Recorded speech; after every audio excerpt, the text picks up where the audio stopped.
নমস্কার, S Bangla news online খবর সব দেখাবো আমরা।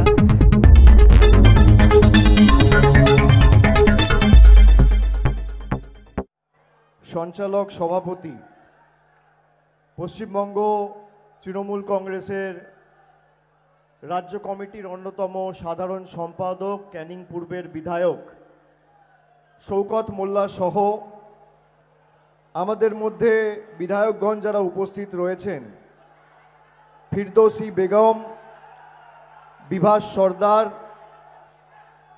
লাভলি মৈত্র সহ জেলা পরিষদের সকল কর্মাধ্যক্ষ, জেলা পরিষদ মেম্বার, পঞ্চায়েত সমিতির সকল সদস্য, জেলা পরিষদের মেম্বার সহ সর্বস্তরের নির্বাচিত জনপ্রতিনিধি, দলীয় পদাধিকারী, আমি সকলকে একযোগে আমার একসাথে প্রণাম, কৃতজ্ঞতা, সালাম, অভিনন্দন জানাচ্ছি।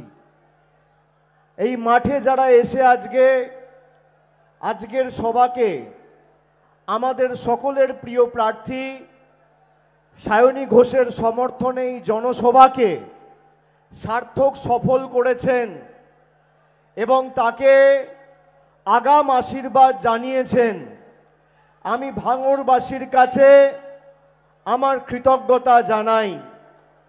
আজকের এই ভোজেরহাটের সভায় এই ফুটবল মাঠে যত দূর চোখ যাচ্ছে তত দূর খালি মানুষ আর মানুষ। যে সংখ্যায় মানুষ আমাদের সভাস্থলে উপস্থিত হয়েছে তার অন্তত পক্ষে দুগুণ তিনগুণ মানুষ রাস্তায় রয়েছে যারা সভাস্থলে পৌঁছাতে পারেনি। আমি অত্যন্ত দায়িত্বের সাথে বলতে পারি যে স্বতঃস্ফূর্ততা আপনারা দেখিয়েছেন, এই ভাঙড়ে আজকে যা সমাবেশ আমরা করেছি, দক্ষিণ 24 পরগনা ছেড়ে দিন, কলকাতার যুব ভারতী ক্রীড়াঙ্গনেও যদি আমরা সমাবেশ করতাম তাহলে জায়গা দিতে পারতাম না। এই বিপুল জনসমর্থন, আজকে মানুষের সমর্থন জনসুনামিতে পরিণত হয়েছে।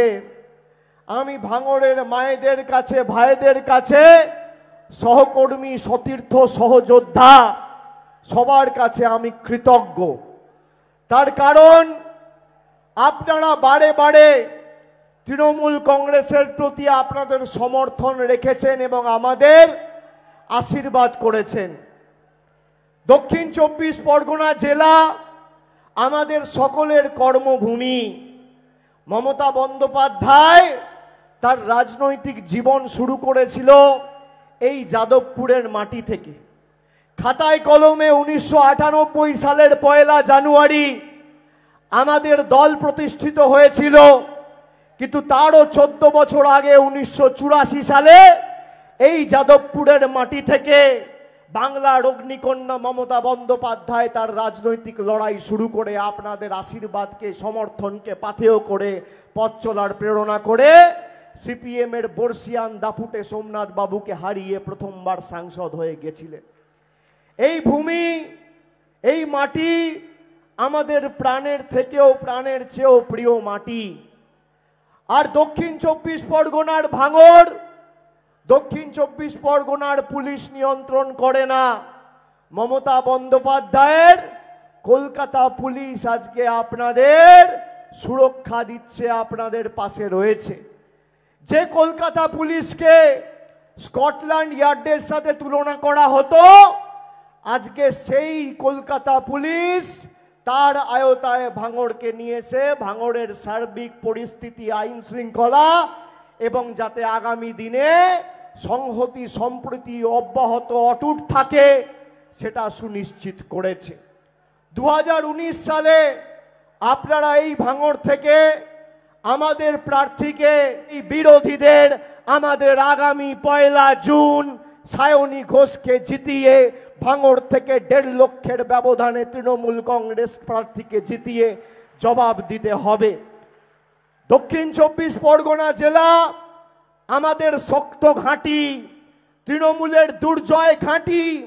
এখানে 4টে লোকসভা আসন রয়েছে, ডায়মন্ড হারবার, মথুরাপুর, জয়নগর, যাদবপুর।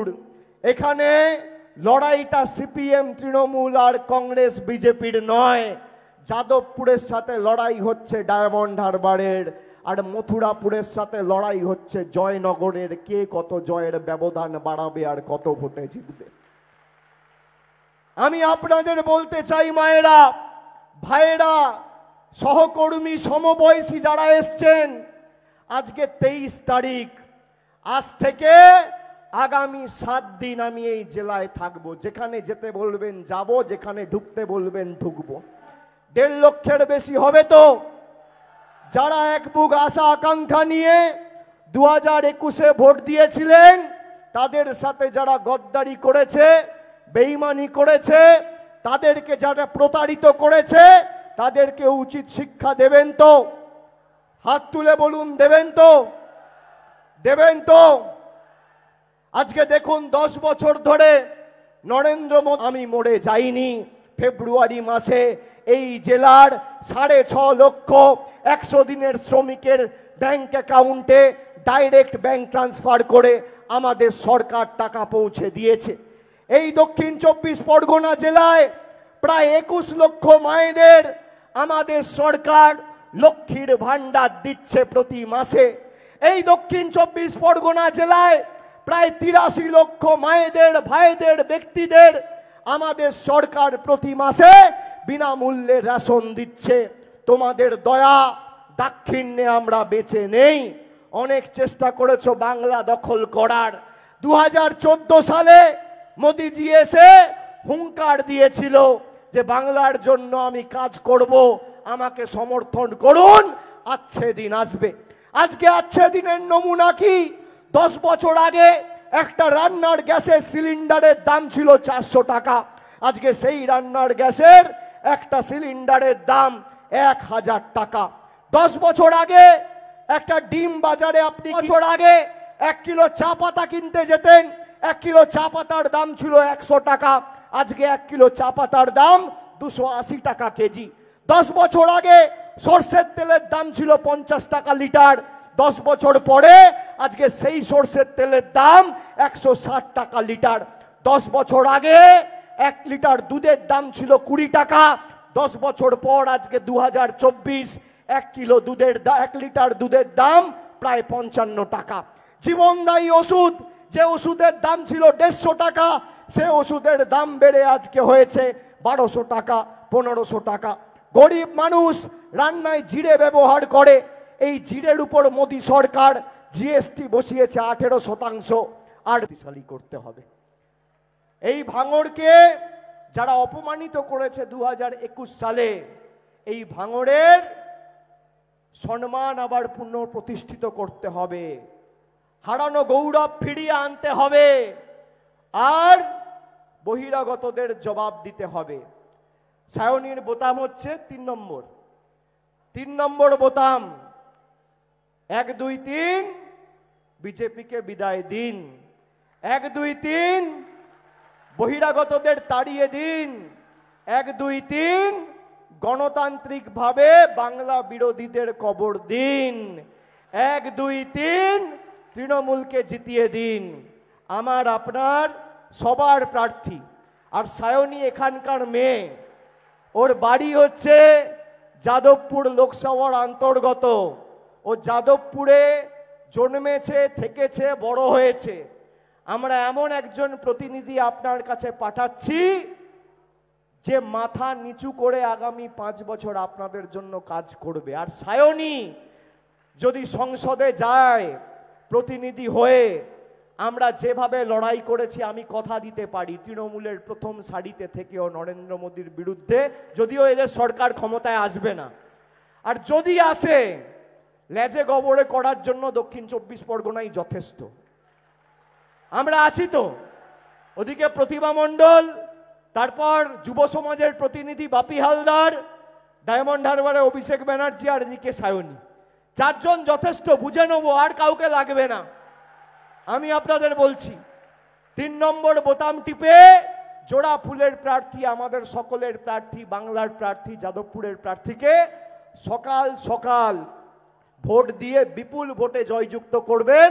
আর 4 তারিখ যখন ভোট বাক্স খুলবে তখন পদ্ম ফুলের নেতারা আর বাংলার প্রতি যারা বিতাড়িত করেছে বেঈমানরা, যাকে চোখে সর্ষে ফুল দেখে, সেটা সুনিশ্চিত করবেন।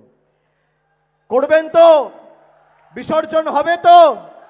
কি হবে কি হবে না? হবে তো? আমি 21শে জুলাইয়ের আগে, এটা মে মাস, পরে জুন, তারপর জুলাই, 21শে জুলাইয়ের আগে আবার ভাঙড়ে আসবো। আমি নবজোয়ারে এসেছিলাম, আমি কথা দিয়ে যাচ্ছি আমি আসবো, কিন্তু আপনাদের ঐক্যবদ্ধ থেকে জবাব দিতে হবে। 1.5 লক্ষের ব্যবধান, 1,11,000-এর ব্যবধান ছিল 2019 সালে, সেটাকে টপকাতে হবে। হবে তো? হবে তো? 3 নম্বর বোতামটা টেপা মানে মাথায় রাখবেন, যেই আওয়াজটা হবে নরেন্দ্র মোদীর ওখান থেকে দিল্লির গদিটা, চেয়ারের পায়াগুলো খুলে খুলে পড়বে। আপনারা 3 নম্বর বোতামটা টিপবে না, কেউ আটকাতে পারবে না। একমাত্র লড়াই করছে তৃণমূল কংগ্রেস, আর তাই তৃণমূল কংগ্রেসকে ধমকানো চমকানো। আমরা আপনাদের কথা দিয়ে যাচ্ছি মায়েরা, আমাদের জীবন গেলে যাবে, প্রাণ গেলে যাবে, মানুষের সাথে বেঈমানি কোনোদিন আমরা করব না, কোনোদিন মাথা নত করব না এদের কাছে। আমার মা বাবাকে ডেকেছে, মাথা নত করিনি। করেছি করেছি করেছি কোনোদিন মাথা নত করিনি। এই মাটি স্বাধীনতা সংগ্রামীদের, স্বাধীনতা আন্দোলন, নবজাগরণের মাটি। এই মাটি বীর বিপ্লবীদের মাটি। এরা ভাবছে গুজরাট আর বাংলা এক। কখনো রবীন্দ্রনাথ ঠাকুরকে অপমান, কখনো ঈশ্বরচন্দ্র বিদ্যাসাগরকে অপমান, কখনো রামমোহন রায়কে অপমান, কখনো স্বামী বিবেকানন্দকে অপমান। আমি বাংলা বিরোধীদের খালি বলবো যে আপনারা মাথায় রাখবেন, স্বামী বিবেকানন্দ না থাকলে বিশ্ব ধর্ম সম্মেলনে দেশের নাম উজ্জ্বল করার মতো একজন মনীষী আপনারা পেতেন না। ঈশ্বরচন্দ্র বন্দ্যোপাধ্যায়, ঈশ্বরচন্দ্র বিদ্যাসাগর না থাকলে নরেন্দ্র মোদী আর অমিত শাহ নিজের নামটাও লিখতে পারতেন না, সইটাও করতে পারতেন না। রামমোহন রায় সতীদাহ প্রথা রোধ করেছিল বাঙালি, নইলে আমার বাবা বা আপনার বাবা মারা গেলে সেই চিতায় আমার মাকে বা আপনার মাকে ঝলসে পুড়ে ঝাঁপ দিয়ে মৃত্যুবরণ করতে হতো। আর মমতা বন্দ্যোপাধ্যায় না থাকলে এই ভাই আর বেহনো বারবার এসে বাংলায় পরিযায়ী আর বসন্তের কোকিলের মতো আপ ডাউন করতে পারতেন না। 34 বছরে কবার এসছিলেন? বাংলার মানুষ সিপিএম এর বোম বন্দুকের নিচে মাথা নত করে বসে থাকতো। বানতলা ধানতলা ভুলে গেছেন, ইতিহাস ভুলে গেলে চলবে না। আজকে আমি আপনাদের বলবো, ভাঙড়ের দায়িত্ব অনেক বেশি। আমি ডায়মন্ড হারবারের সাংসদ হয়ে ডায়মন্ড হারবারে অনেক কাজ করেছি, কিন্তু বজবজ মহেশতলাকে কলকাতা পুলিশের অধীনে আনতে পারিনি। মমতা ব্যানার্জি ভাঙড়কে এনেছে। আপনাদের দায়িত্ব অনেক বেশি। তাই আগামী দিন মাথা উঁচু করে ভোটটা দেবেন, কষ্ট হলেও দেবেন, গরম বাড়লেও দেবেন, নিজের অধিকারকে সামনে রেখে দেবেন। গতকাল যারা আপনার অধিকার কেড়ে নিয়েছে, হাইকোর্টের একাংশকে ব্যবহার করে তাদেরকে উচিত শিক্ষা দেবেন, যোগ্য জবাব দেবেন। দেবেন তো ভাইয়েরা? দেবেন তো? স্বৈরাচারীদের বিসর্জন হবে, অত্যাচারীদের বিসর্জন হবে, বহিরাগতদের বিসর্জন হবে, পরিযায়ী নেতাদের বিসর্জন হবে, বাংলা বিরোধীদের বিসর্জন হবে। জোরে বলুন জয় বাংলা, জয় বাংলা, জয় বাংলা, জয় বাংলা, জয় বাংলা, জয় বাংলা, জয় বাংলা। আরে জোরে আওয়াজ তুলুন, গলায় যত জোর আছে। গর্ব করে বলবেন জয় বাংলা, গর্ব করে বলবেন, মাথা উঁচু করে দুহাত তুলে বলবেন। আমাদেরকে বলতো বাংলাদেশি, আমরা জয় বাংলা বলি বলে। 1 বছর আগে ভারতের রাষ্ট্রপতি বাংলায় এসে জয় বাংলা বলেছে। এটা আমাদের পরিচয়, আমাদের অধিকার। জোরে বলুন দুহাত তুলে জয় বাংলা, জয় বাংলা, জয় বাংলা, জয় বাংলা, জয় বাংলা। অনেক অনেক ধন্যবাদ, নমস্কার।